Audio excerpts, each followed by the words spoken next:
Good afternoon. This is Chief Christ Butler, Crimes Against Persons, Jacksonville Sheriff's Office. Also standing to my side, I'm proud to be joined today by Federal Bureau of Investigation Agent Supervisor Deb McCarley.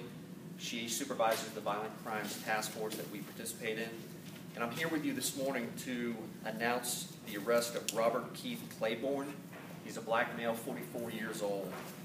Our victims in this case, as you well know, since July, we've had numerous bank robberies that have occurred within our jurisdiction.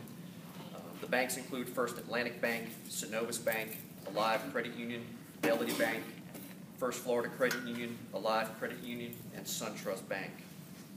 He does have a criminal history, which includes bank robberies from New Orleans back in 1996, and there was a total of 6 bank robberies back then. In July 2013, a series of bank robberies began in our city. The suspect disguised himself in a variety of wigs and sunglasses.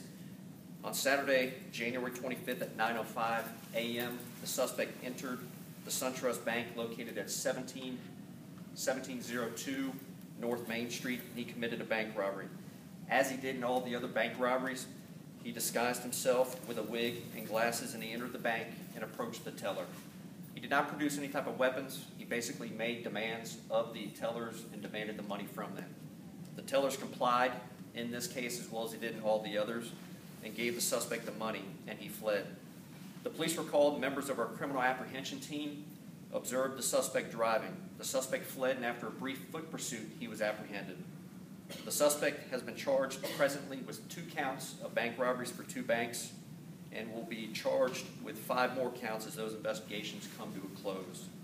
He was interviewed, and he did confess to committing the bank robberies. And I just want to let you know that this arrest can be credited to the combined efforts of our crime analysis unit, our robbery unit, our criminal apprehension team, the patrol officers, and the Federal Bureau of Investigation. And I'll answer any questions that you may have about the investigations. How many, Mrs. I apologize. Name? Agent, I apologize. Mike, name? Action News. Mike, name and number. Okay. Mike Rue, Action News. Can you tell me how many banks have you robbed nationwide total? Right now, we're just looking at the ones along with the Jacksonville Sheriff's Office.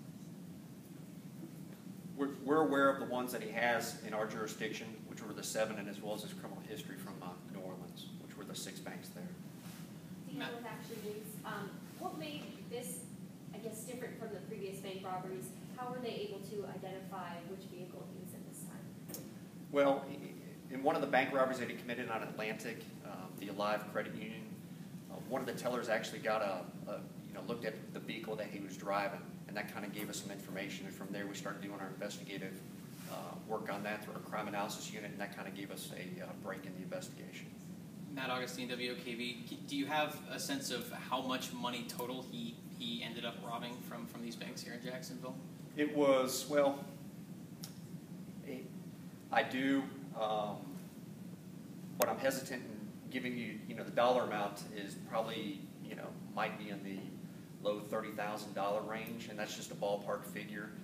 But you got to remember, So robbing is it banks. safe to say tens of thousands of dollars that he stole from local banks? Would that be a fair assessment? I would say in totality. I wouldn't say, from the 7 banks that we have. I mean, if you take the 30,000 and break it down, it's not going to be that much. To me, it's not worth to commit a bank robbery in exchange for your life in prison. No, I agree. And that's what he's going to get, life in? I can't speculate on what he'll get, but basically he'll be charged with the 7 crimes, and it'll be up to the court, the prosecutors and the judge to decide that. Okay. Any further questions? Mike Rue, Action News.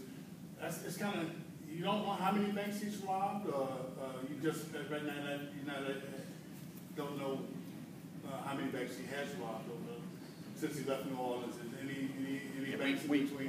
As far as working with our partners at the Federal Bureau of Investigation, during the investigation, we weren't able to find any other similar patterns with a suspect that was wearing a wig and the sunglasses and operating the same method that he had been. All right. Any further questions? Thank you, Chief.